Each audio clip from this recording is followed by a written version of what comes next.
watching yet another Poll Pulse segment here on Times Now. Of course, we are bringing you everything that happens in poll-bound Karnataka. But of course, today was the last day of campaigning for all the political parties here in the state. But it was not a day without controversy. Now, the former AICC president Sonia Gandhi was in Hubli yesterday, where she, of course, campaigned on behalf of the Congress party. But more importantly, after that, there was a tweet that came out from the Congress handle with her pictures quoting her that, they will not allow the sovereignty of Karnataka to be taken away or integrity of Karnataka. To this, the BJP is raising objections. They're saying that this is the Tukde gang mentality that is coming to the fore from the heads of the Congress. Now, a host of reactions have been flowing through the day as the controversy has exploded into a brand new one. यह दुर्भाग्य का विषय है कि Congress party ने अपने social media के tweet पर जानबूझकर इस प्रकार के शब्दों का इस्तेमाल किया है। कांग्रेस का जो चुनाव प्रचार है वो एक तरीके से जब इनका घोषणा पत्र का एजेंडा होता था, जो इनको टुकड़े टुकड़े गैंग का एजेंडा है, कांग्रेस केवल झूठ की बुनियाद के आधार पे इस चुनाव को लड़ रही है। कर्नाटक की जनता इसका करारा जवाब देगी। It is shocking. I mean, every time you think that the Congress will not descend any lower and will not shock you any further, their leader will say something that is just astonishingly, brazenly vote banking. And to come and talk about the sovereignty of a state as if she is encouraging the state to break away from the Union of India. Sonia Gandhi ji ने कर्नाटका के हुबली में भाषण की थी। कर्नाटका का integrity, Karnataka का sovereignty को अक्षुण्ण रखना। इसका बात क्या है? इसका पीछे क्या है? हम सेडेशन केस में केस दर्जा करने के लिए कंप्लेंट दिए हैं। एक केस को दर्जा करना and Sonia Gandhi is against democracy. The sovereignty is of India. In the constitution, it is India which is considered as sovereign, not any territory within India, not any state within India. By saying this, the Congress party is reflecting its separatist mindset. This is their tukre tukre mindset. This is their divide and rule plan. Well, the BJP there is leaving no stone unturned to attack the Congress party even on the final day of the campaign. My colleague Imran, of course, who's been closely tracking all the developments of the story, joins us live. Imran, it may be the last day for campaign, but that doesn't stop the political potshots, does it? Because right now it's the former AICC president, Sonia Gandhi, who's of course in the eye of the storm.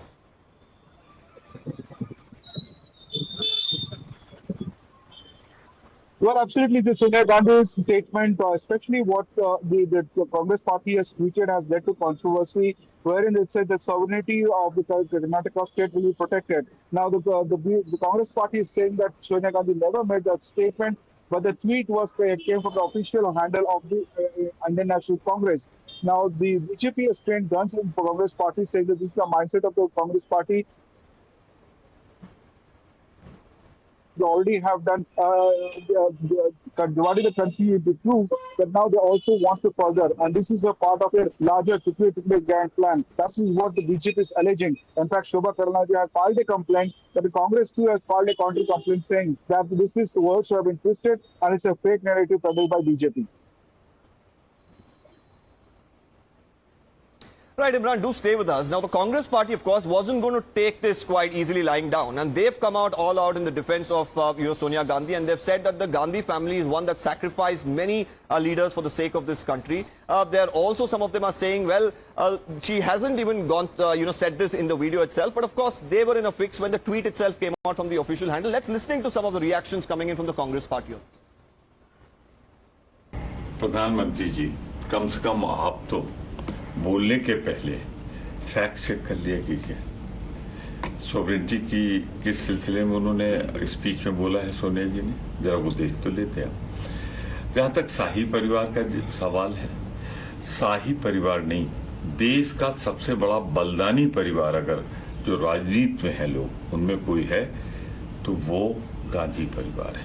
देखिए, कांग्रेस एक ऐसी party है जिसके नेताओं के खुद इस देश के लिए टुकड़े हुए हैं, तो हम टुकड़े टुकड़े गैंग का समर्थन कैसे कर सकते हैं? तो कांग्रेस बलिदानियों की पार्टी है।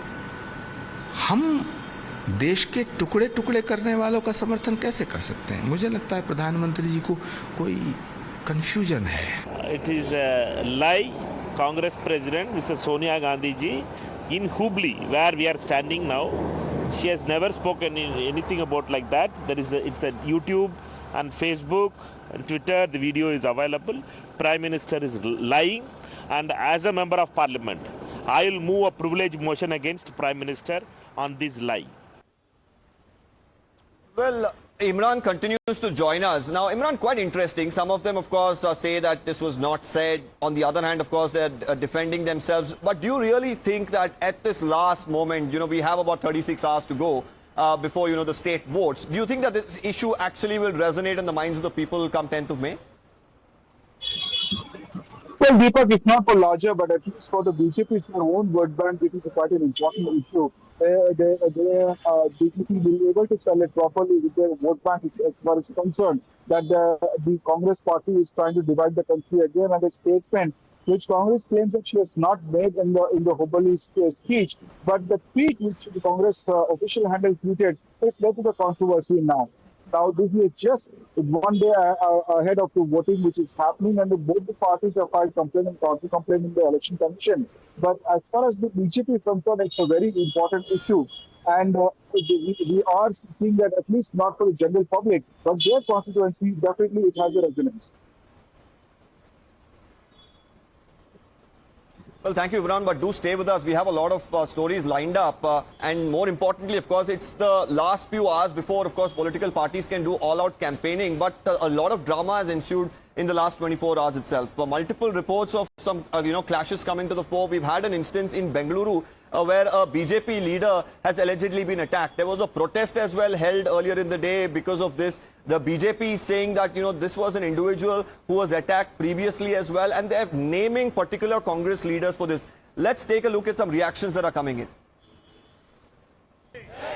Currently, we are standing in front of Mariwala police station, where you can see that people are protesting over here. The incident that happened yesterday, where a BJP karyakarta who was doing door-to-door campaign in BTM layout, ex-mayor Manjunath and his son Litish Reddy, who have badly beaten him while he was doing door-to-door campaign. You can also see that Bangalore South MP Tejasvi Surya and BJP election in charge Annamalai and the BTM layout BJP candidate who's present here at this protest. Even after, it's almost more than 16 hours of this incident that has happened. Even after the victim approaching the police to file an FIR, the FIR has been filed, but till now no action has been taken. Yesterday evening, BJP OBC Morcha Karyakarta Harinath was grievously assaulted by former mayor of the Congress party, Manjunath Reddy. And since then, it took almost 3 hours for an FIR to be registered because the local MLA, former Home Minister Ramalinga Reddy, tries to use his influence over the police here, tries to use rowdies to support his politics. Even this morning, there were another 2 incidents of assaults on BJP karyakartas. Complaints have been filed today also. Well, the individual here who was attacked is Harinath. He's said to be a BJP OBC Morcha worker. Now, of course, we've had the South MP there, Tejasvi Surya, along with Annamalai, come out. Now, this constituency, of course, is of Ramalinga Reddy's. Neha joins us live to give us more perspective on this. Neha, now, when you take a look at this particular issue, it's more about, the political heated battle here in BTM layout, isn't it?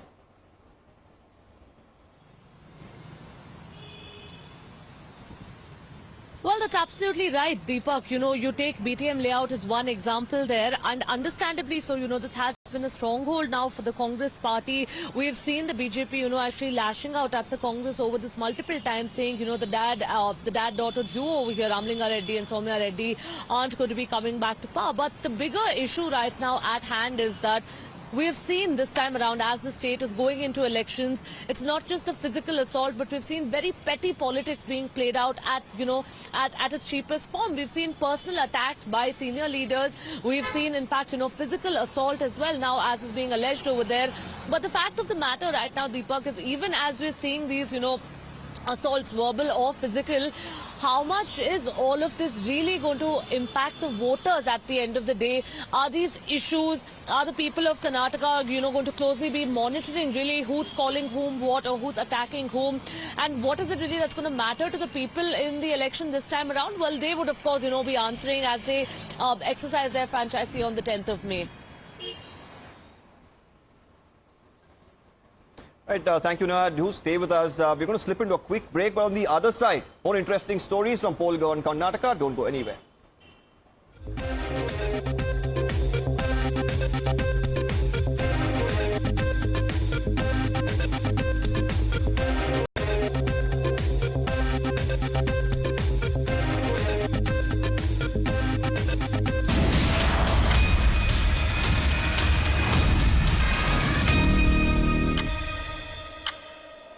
To all our viewers, you're watching Poll Pulse, and of course today has been a very important day, more importantly because of course here at Times Now we've been bringing to you all the updates when it comes to poll bound Karnataka. We've been the most accurate, also we've been the fastest as well. Now more importantly, today of course the campaigning ends here in Karnataka. So what is in the minds of the people? What are the issues that they'll really vote on? Now many campaigns of course held by the BJP, the Congress, the JDS, the Aam Aadmi Party, the SDPI. Has it really resonated in the minds of the people? What are they going to think about when they go to the polling station on the 10th of May? We spoke to a few, Bengaloreans to ask them what they felt about the campaigns that have been carried out and what are the issues that they'll actually vote based on. Take a look.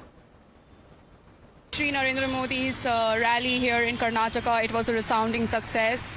There was a huge turnout in terms of urban population. I mean, that's how youngsters like myself, Gen Zs and even millennials, we take our vote very seriously because that's how we are defining the future India. In terms of campaign, I mean, Shri Narendra Modi's campaign is very youth-centric. As a leader, he's very progressive. I did saw that rally as well, and I think it will do change people mindset because Prime Minister of his caliber, a leader from his caliber coming down to the locals and visiting, meeting people is something which is heartwarming for every local, Bangalorean. So it will inspire, other leaders to, also visit the constituencies. Karnataka में दूसरा party आए तो अच्छा लगता है। तो आपको लगता है बोम्बई सरकार ने ठीक किया था? नहीं किया, वो बात में हो गया, काम ने नहीं किया। अच्छा। हाँ, सभी corruption corruption corruption.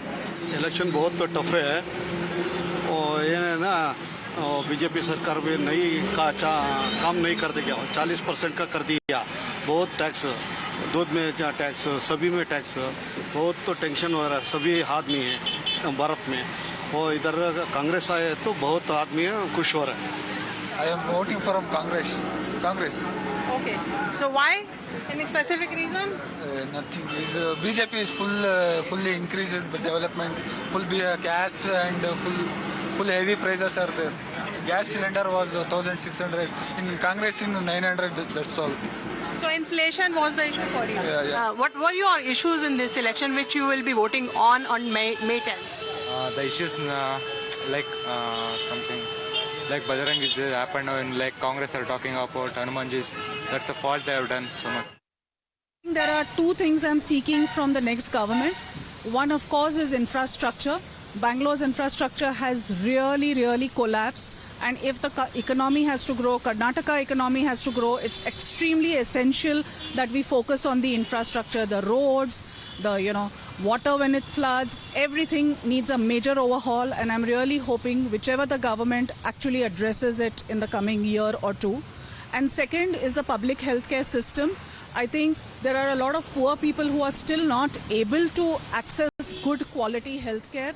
And it's time to... Well, the people are talking about infrastructure, they're talking about civic issues, they're talking about what happened with the Bajrang Dal band, they're talking about, the allegations of corruption and whatnot. But of course, for the political parties, whatever they had to do is almost done.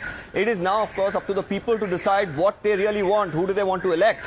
My colleagues Imran and Neha, both of them are joining us live right now on the broadcast. Imran, very interesting, isn't it? We've had a very closely fought battle, and probably even now it's very hard to guess who will emerge winner come 13th of May. But of course, for all the parties, do you think that they would be satisfied that they have taken the issues or their promises to the people, and somewhere the people believe them? Absolutely, Deepak. It depends on people have a tendency to believe the party which is in the race, and they take that promises very seriously, and especially if the chances of winning a particular party is high. So the Congress's promises they started off before the manifesto itself. They started off promising a lot to the people, and that is quite people knew what promises poll manifesto was compared to other political parties, which brought the manifestos to a later end.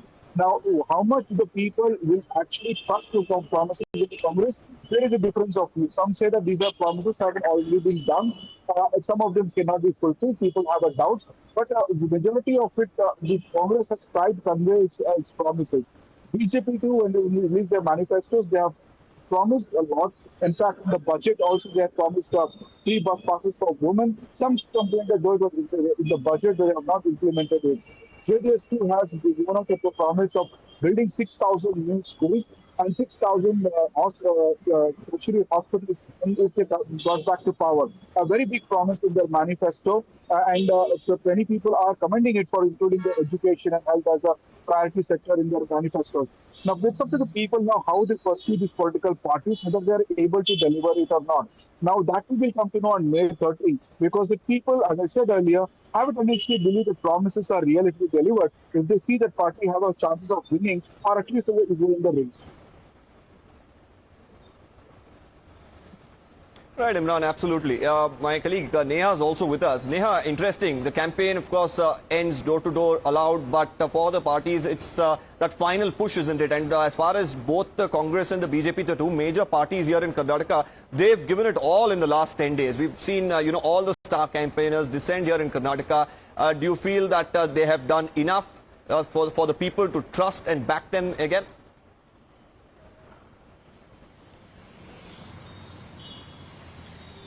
Well, Deepak, that's a question that, only the past governance can really answer. This time around, it's quite evident that you have the topmost leadership of the BJP, the Congress, the JDS coming down to the state, campaigning, staying here in the state, rallying around for support. But as far as the manifestos are concerned, there are very specific promises that have been made both by the BJP and the Congress, even as they continue to accuse each other of, of the Hindutva push. You have the Congress that accuse the BJP, and you have the BJP here accusing the Congress of making promises that they financially or economically would not be able to fulfill given the budget. Now, with all of this being said, of course, one thing that's quite evident right, Neha, right, Neha. Thank you for joining us. We're unfortunately out of time there. But of course, we'll continue to bring you all the updates from Poll Bound Karnataka. That's all we have from Poll Pulse. But on the other side, my colleague Pranesh brings you India Up Front. Don't go anywhere.